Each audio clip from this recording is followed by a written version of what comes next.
आज हम लोग को शुरुआत करनी है तत्व और उसके संकेत से, क्योंकि तत्व और संकेत का काफ़ी अहम योगदान है। क्योंकि केमिस्ट्री में जो भी रिएक्शन हम लोग लिखते हैं उस रिएक्शन को हम लोग संकेत के द्वारा ही डिनोट करते हैं। अगर मान लीजिए लिखते हैं हाइड्रोजन क्लोरीन के साथ रिएक्शन किया तो H2+Cl2 लिखते हैं। अगर केमिकल रिएक्शन के बाद प्रोडक्ट क्या बना, अगर हाइड्रोक्लोरिक एसिड बना तो HCl लिख देते हैं, सोडियम क्लोराइड बना तो NaCl लिखते हैं। अर्थात बहुत छोटे से जगहों में बड़े बड़े चीज़ों को लिखा जा सकता है और सिंबल जो है वह इंटरनेशनली वैलिड है। तो हम लोग देखेंगे तत्व और उसके संकेत। सबसे पहले हम देखेंगे 1 से 20 तक का लगातार देखेंगे परमाणु संख्या के आधार पर, क्योंकि सबसे ज़्यादा उपयोग में आने वाला वही है। तो इंग्लिश में लिखें या हिंदी में लिखें, नाम है हाइड्रोजन, इसका संकेत H। Helium He, lithium Li, beryllium Be, boron B, carbon C, nitrogen N, oxygen O। Hydrogen, helium, lithium, beryllium, boron, carbon, nitrogen, oxygen, fluorine F, neon Ne, sodium Na,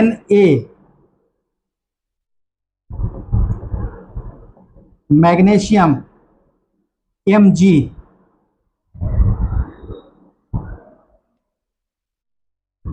और भी तत्व और संकेत हैं, उसे इस साइड लिख देते हैं। तत्व संकेत, एलिमेंट सिंबल। मैग्नीशियम के बाद aluminium Al, silicon Si, phosphorus P, sulphur S, chlorine capital C small l, chlorine. Argon Ar, potassium K,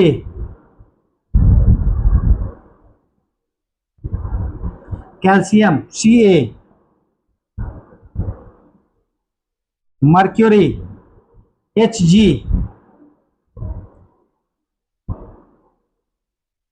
silver Ag, gold Au। अर्थात हम यहां पर कुछ सिंबल लिखे 1 से लेकर 20 तक, hydrogen, helium, lithium, beryllium, boron, carbon, nitrogen, oxygen, fluorine, neon, sodium, magnesium, aluminium, silicon, phosphorus, sulphur, chlorine, argon, potassium, calcium. इसके बाद 2-3 लिख दिए, mercury Hg, silver Ag, gold Au। अर्थात इस संकेत का, सिंबल का बहुत ज़्यादा योगदान है और केमिस्ट्री बिना सिंबल का आप नहीं पढ़ सकते, क्योंकि जितने भी केमिकल रिएक्शन लिखेंगे आपको सिंबल के द्वारा दर्शाना होगा, तो बिना सिंबल के चलेगा नहीं। तो आपको इन सब चीज़ों को याद रखना पड़ेगा, दूसरा कोई विकल्प इसका होता नहीं है। अगर ये चीज़ है तो आप मॉलिक्यूल्स लिख सकते हैं, एटम्स लिख सकते हैं, और बाद में देखेंगे जो भी रिएक्शन है वो सिंबल के द्वारा होता है। तो चलिए पहले इसे नोट डाउन कीजिए और इसे रिवाइज करते रहिए। नोट डाउन कीजिए जल्दी से।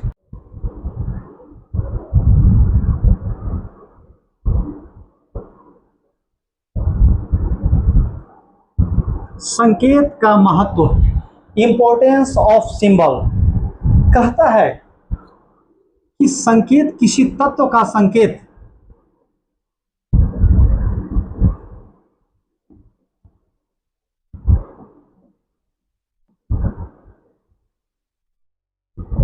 उस तत्व के एक परमाणु को दर्शाता है।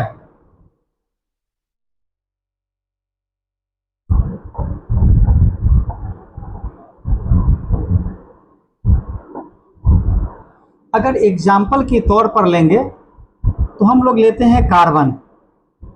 इसका संकेत क्या है? सी।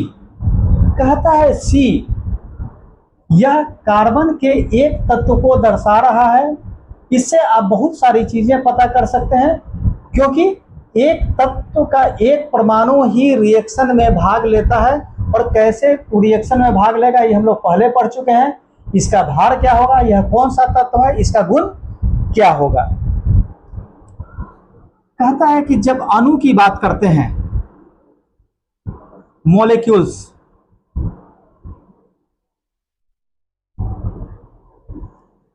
तो इसमें देखने वाली बात है, जब डाल्टन का परमाणु सिद्धांत हम लोग पढ़े थे, तो डाल्टन के परमाणु सिद्धांत में पढ़े थे कि किसी पदार्थ के सबसे छोटे कण को वो क्या बताए थे?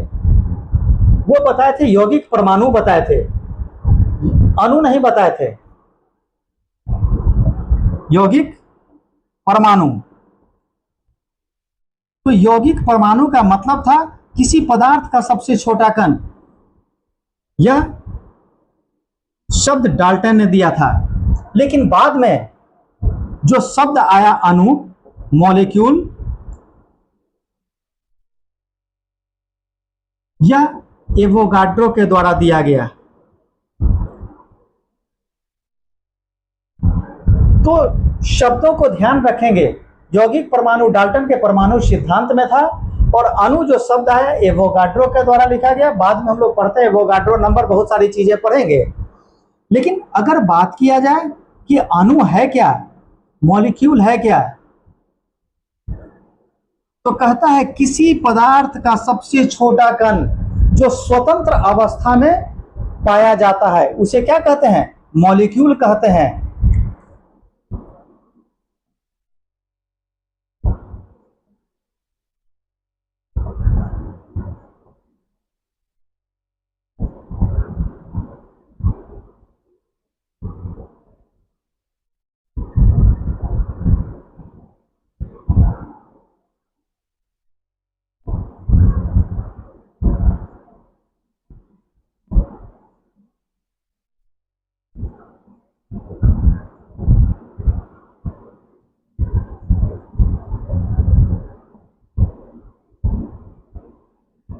अणु कहलाता है।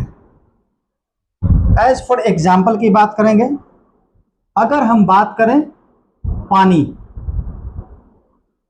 इसका सूत्र क्या होता है? H2O। अर्थात अगर आप एक गिलास पानी पी रहे हैं तो पूरा पानी ही है, लेकिन अगर उसके एक अणु को देखा जाए तो उसका सिंबल क्या है? H2O। और यह H2O पूरे पदार्थ को दर्शा रहा है, इस पूरे पदार्थ के गुण को दर्शाता है। तो कहा जाता है अणु क्या है? किसी पदार्थ का सबसे छोटा कण जो स्वतंत्र अवस्था में पाया जाता है, अणु कहलाता है। अगला एग्जांपल ले सकते हैं, कार्बन डाइऑक्साइड।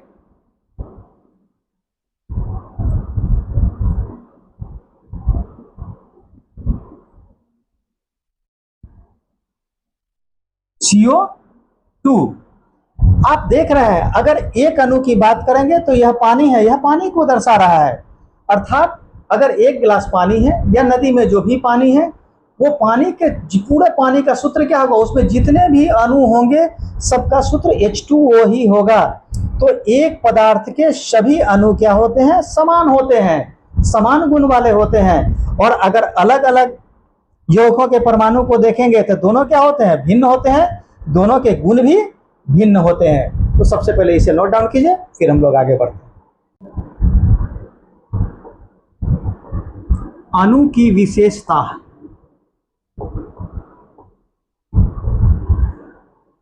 हम अभी आपको बता रहे थे कि एक पदार्थ के अणु, सभी अणु क्या होते हैं? समान होते हैं, और सबके गुण भी क्या होते हैं? बिल्कुल समान होते हैं। अर्थात एक पदार्थ के एक अणु का अगर आप अध्ययन कर लेते हैं तो पूरे पदार्थ का आप अध्ययन कर लिए। अगर दो डिफरेंट डिफरेंट पदार्थ की बात करेंगे तो दो डिफरेंट पदार्थ के अणु भी अलग अलग होते हैं और दोनों के गुण भी अलग अलग होते हैं।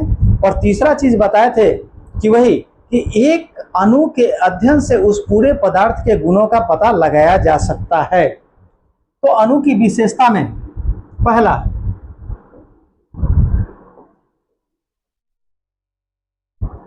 एक पदार्थ के सभी अणु समान होते हैं तथा सभी अणु का गुण भी समान होता है।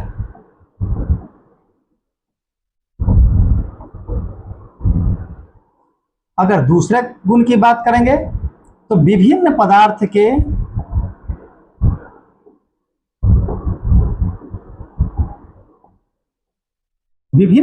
के अणु भिन्न भिन्न होते हैं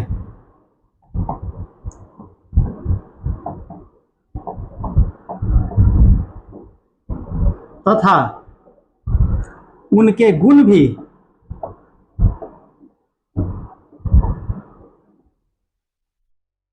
भिन्न भिन्न होते हैं।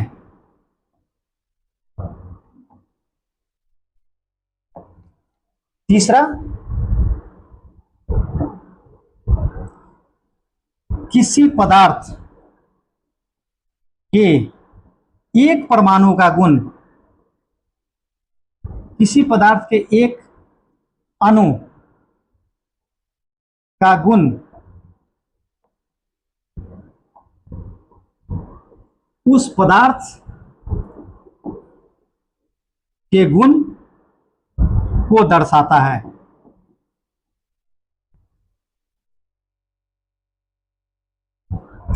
अर्थात हम बात कर रहे हैं अणु की विशेषता में, एक पदार्थ के सभी अणु समान होते हैं। जैसे अभी हम आपको बता रहे थे, पूरे नदी में से पानी को निकाल लीजिए, पानी का हर अणु क्या होगा, H2O ही होगा, और जो H2O का एक परमाणु का गुण होगा, एक अणु का गुण होगा, वो पूरे पानी का गुण होगा।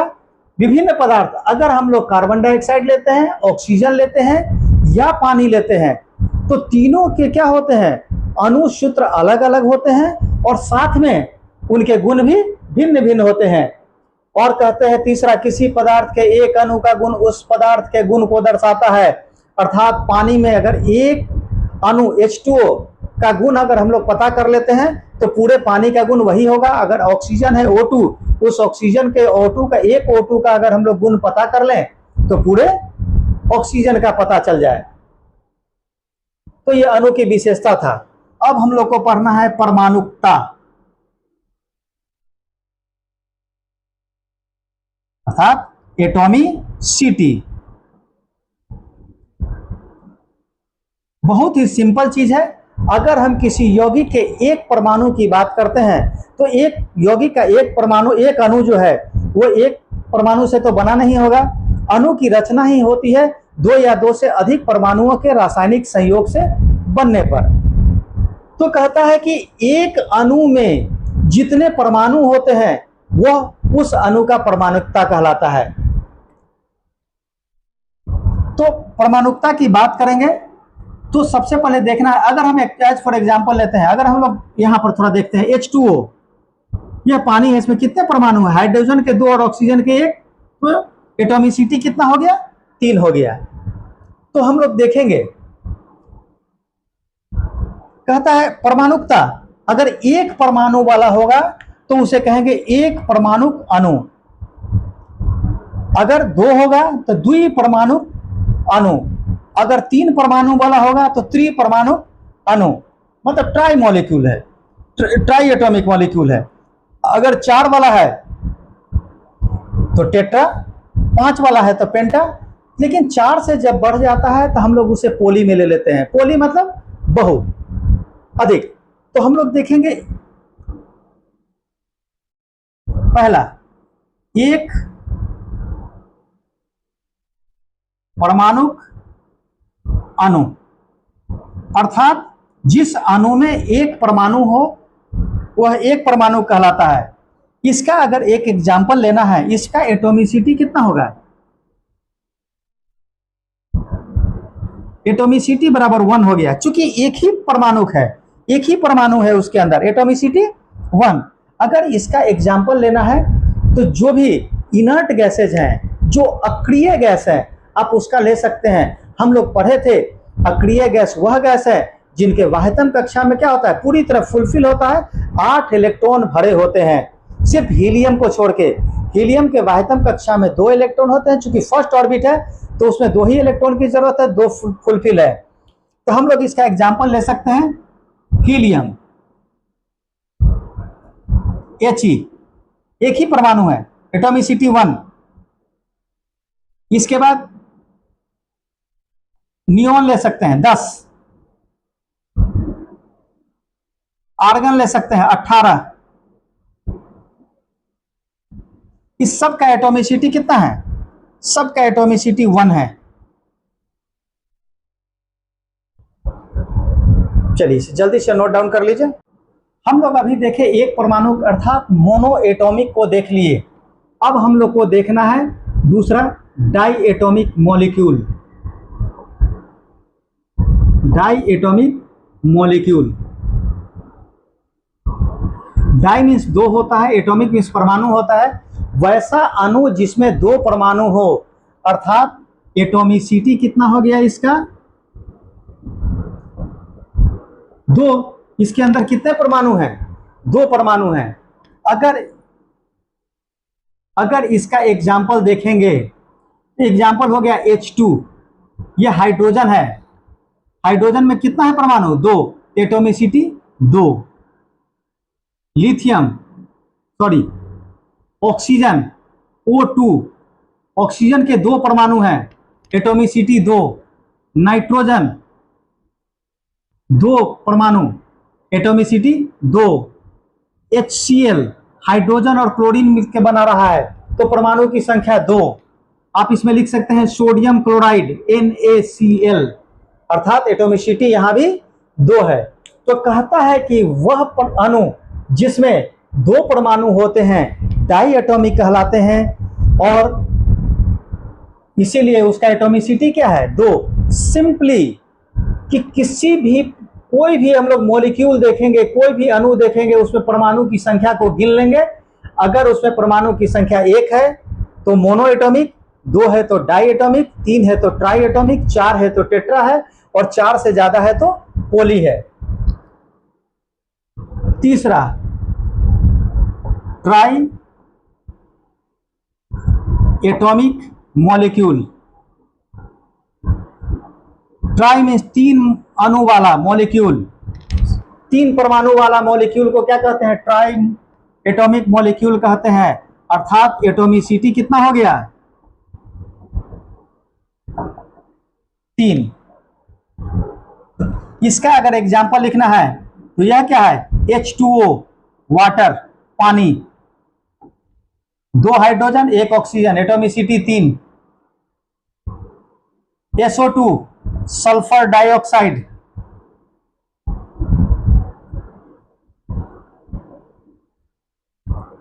CO2, 1 carbon 2 oxygen 3।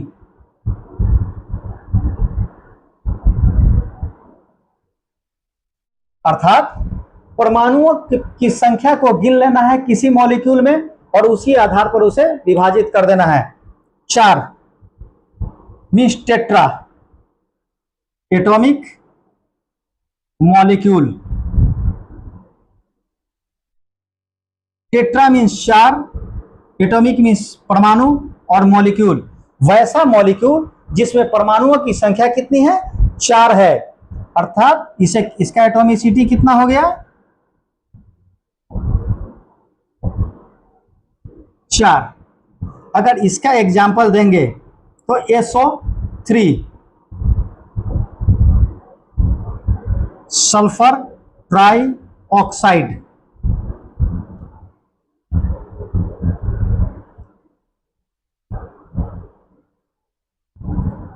आप उसमें दे सकते हैं NH3, अमोनिया,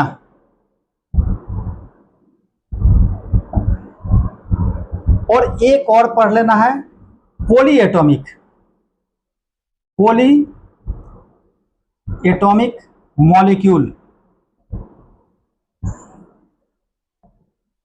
पॉली मीन्स क्या होता है? 4 से ज्यादा वाला, जिसमें परमाणुओं की संख्या कितनी हो? 4 से अधिक हो, वो क्या कहलाएगा? पॉली एटॉमिक मॉलिक्यूल कहलाएगा। इसका एटॉमिसिटी क्या हो गया? एटॉमिसिटी क्या हो गया? मोर देन 4, मतलब 4 से ज्यादा। इसका एग्जाम्पल हम बात कर लें H2SO4, सल्फ्यूरिक एसिड नाम है, H2SO4 सल्फ्यूरिक एसिड, HNO3, इसका एटॉमिसिटी सल्फ्यूरिक एसिड का 2, 1, 3, 4, 7। अगर HNO3 की बात करेंगे तो 1 हाइड्रोजन, 1 नाइट्रोजन, 3 ऑक्सीजन, 3, 1, 4, 1, 5। इसको कहते हैं नाइट्रिक एसिड, नाम है S8। यह क्या है? सल्फर है। C2H5OH। इस तरह से आपके लिए क्या है? एटॉमिसिटी कुछ भी नहीं है, कोई भी किसी भी मॉलिक्यूल को आप लिखिए और उसमें एटम की संख्या को गिन लीजिए, वही आपका एटॉमिसिटी हो जाएगा। और इस तरह से उसे विभक्त कर सकते हैं, mono atomic, di atomic. Mono means 1 परमाणु वाला, डाई एटॉमिक मीन्स 2 परमाणु वाला, ट्राई एटॉमिक मीन्स 3 एटॉमिक वाला, और टेट्रा मीन्स 4, और पेंटा मीन्स 5। अगर पेंटा लिखा रहेगा तब पेंटा, अगर पोली लिखा रहेगा तो समझ लीजिएगा कि 4 से ज्यादा है। तो इस तरह से एटॉमिसिटी आप निकाल सकते हैं। आज बस इतना ही। Thank you. रिवीजन करते रहिए। ओके।